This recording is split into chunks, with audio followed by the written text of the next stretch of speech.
in the recording. So we are done with the methods and method overloading. What is the concept we are going to see today is inheritance. Okay. So what is an inheritance means? It is a kind of a concept. So inheritance is used to by the word itself inherit some properties. Now, for example, I have some properties, or you can take a property means you can take it as a habit. Okay, the habit that we have, or the mannerisms that we have, or it's all that are the properties of the human. Okay, so or a extra special talent, all that are the properties of the humans. I inherit few of that those properties from my parents, no, and few will be on my developed on myself on my own.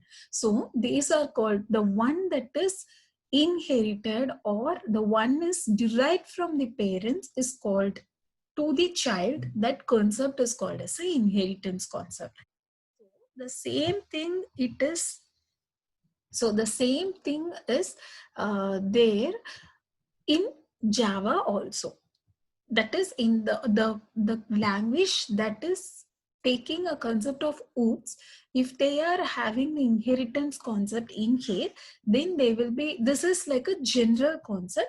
Now Java is now having this concept inward. Okay, inheriting few properties from the parents.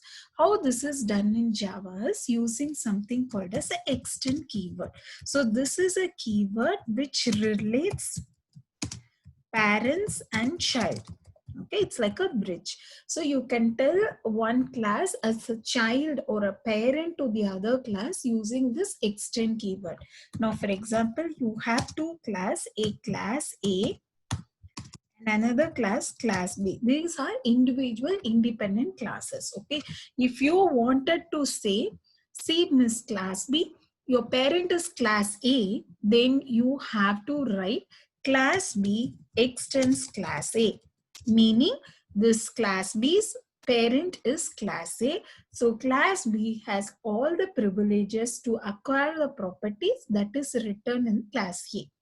So according to Java, what is the properties? That is nothing but the variables and methods you write inside the class. So that you will be able to acquire, that is the child class will have all privileges to utilize, to use the already existing methods and variables in the parent class. Okay, so you can ask me, so should I create an object? No. So for the parent, suppose the parent class has some method, and if the child class wants to use that method, you don't want to create an object. The object of the child class itself much required to access the properties in the parent class. So that is the special thing, and that is what is called as an inheritance concept. Okay, so let's do it practically and learn.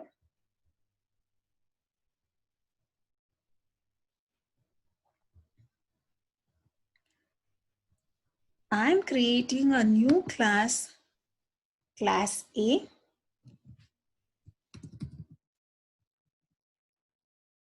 with main method. If you don't want to create main method, it's all okay. And I wanted to create another class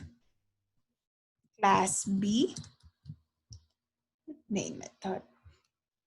As I said, I'm going to say, see class B, your parent is class A. How I can say? Using the extends keyword. So now the class B knows the parent is class A. Now let's fill the class A. I wanted to have one variable called employee ID equal to 5. Okay, and a method say get employee name. Okay, let's have string. This return you some employee name called A.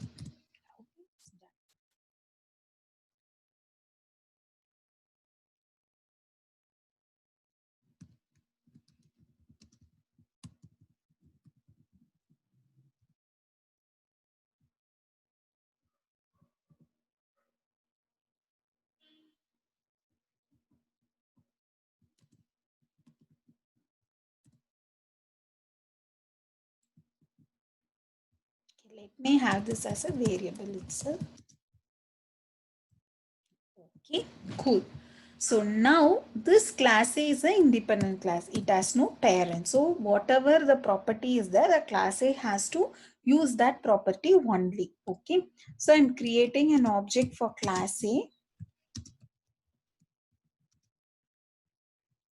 I'm just printing the variable and methods of the class A. Employee ID, employee name.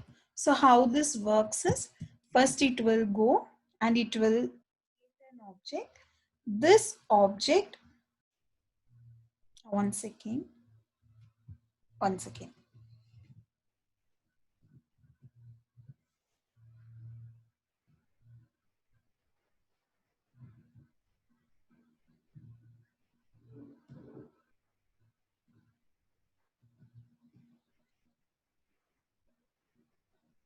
Sorry. So now what will happen is it will create an, when you create an object, the object will hold the instance variable and the method of the class. How this works is, I'll tell again if you did not understand or you forgot in the last class. So how this works is, first, so take it as the class and this is the object of the class. How many objects? Only one is created. Each object will have the copy of the instance variable and method of the class. So let's create. So here the instance variable is employee ID and then the method of the class is get employee name. Done. So when you create an object, it will acquire both the thing, and also for the instance variable, what it will happen is it will assign the value, the initial value as 0. So now this is the first line. That is, this line meaning is that one. Okay. So once that is done, it will process the second thing. So before processing, after that, what it will happen, employee ID already assigned. So it will not be 0, it will be 5. Sorry, first OBJ, it will handle both the things. If it is already assigned, it will change to 5. So the employee ID is 5. So next thing is it will print. So OBJ dot employee ID is what? 5. So it will print 5 and then obj dot get employee name. It will call this. So it will go inside line by line. So employee name is AA. This is local variable. So it will not be in this box. Return the employee name. So employee name will come here. Whatever is written, it will be printed as per CISO. And so what is it will print is AA. Let's run and see. This is a normal method and the class execution. Yeah, done. So now let's go to class B. Now class B extends class A, means whatever the property here, this not only belong to class A, it also belong to class B. So it will be like A, the property will be shared with B also. So now if you create an object for class A,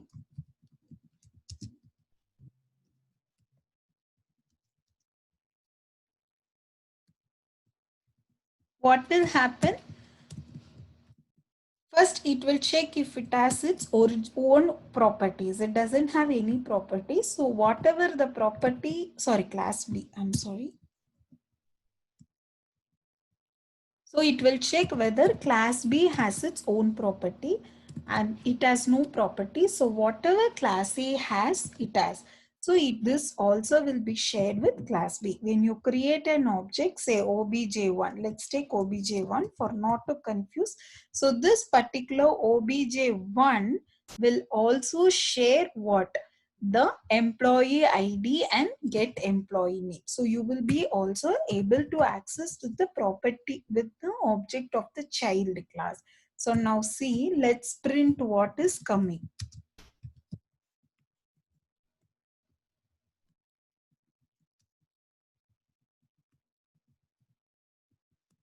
Let's print what is the output.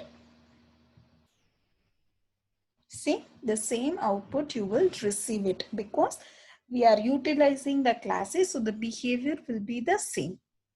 This is called as an inheritance. So the class B can also have its own method. See, public void get employee salary.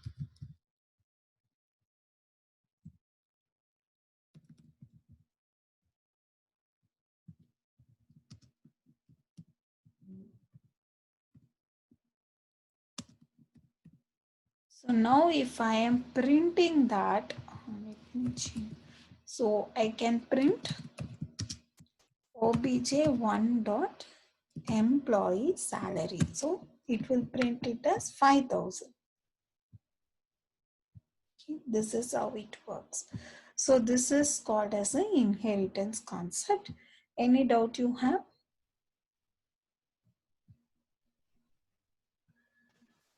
You proceed. Is it?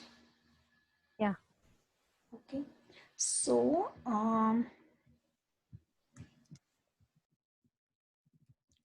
so today we also learn what is called as a constructor. So the constructor is nothing but explanation of this line. What does this line means? It will be creating a memory location, initialize the instance variable. We know when we create an object. Why are we using the class name to do this? So this is the process that is done in Java. So when you do like this, it will be create. What it will happen is it will be in backend. That box that we do is nothing but this one. It will create like this without a return type. Okay, without any return type, like public and then like this. Okay, no return type.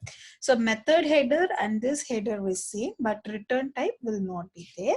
So here it will take all the instance variable and methods of the class, and this will be handled by the object that is obj. Okay, so this is, and also open and close. So this is how this particular initialization works in backend. So this creation is called as a constructor. So constructor is nothing but it is used to allocate the memory for instance variable when you create an object. Second, it also used for initializing the instance variable. So the constructor types are, it can be differentiated into default constructor, no argument constructor, then argumented constructor. Okay, these are the three types of constructor. When you don't specify any constructor, when you create an object like this in backend, it itself will create one constructor and it will initialize all the variable with the default value and it will return it. That is called as a default constructor. But same thing, you yourself also can create a constructor. Public class B. So constructor is nothing but having the same class name without any return type. Okay. So this is a constructor. If you don't have any argument, when you create an object, it will see if there is any constructor in your program. If not, in backend, it will create its own. Okay. I have my own constructor. So it will be used. Okay. Now see obj1, sorry, so let's create one instance variable here, employee ID 2. Okay. So there is no value. When you create a constructor, it will be giving a default value. But since I am myself specifying a constructor, I'm giving the value as 10. So what will happen is when you print obj dot employee ID 2, see, I did not initialize anywhere. Using the constructor, I am initializing. So it should be printing as 10. That is C10.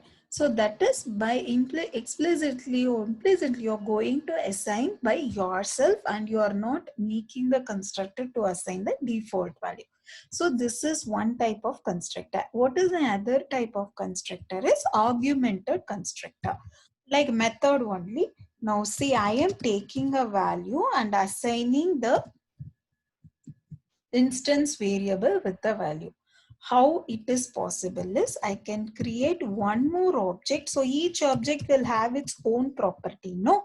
So now when I use the other property, which this is an augmented constructor. So when you create an object, it will find the constructor that has augmented, and it will initialize the value that is sent through this. So when you print this one, what it will do is it will go and that property will be invoked. Now see what it is happening. It will print 10, 10. So let's have different value for the differentiation as 50. So it should print 5AAA, 5010, and then 50. Let's see. Yeah, so this is how it works. So this is called as augmented. Basically, this line explanation is the what we discussed. Okay, I'm good for today. So inheritance and constructor is fine. So we can go slowly, not a problem. So tomorrow what we are going to learn is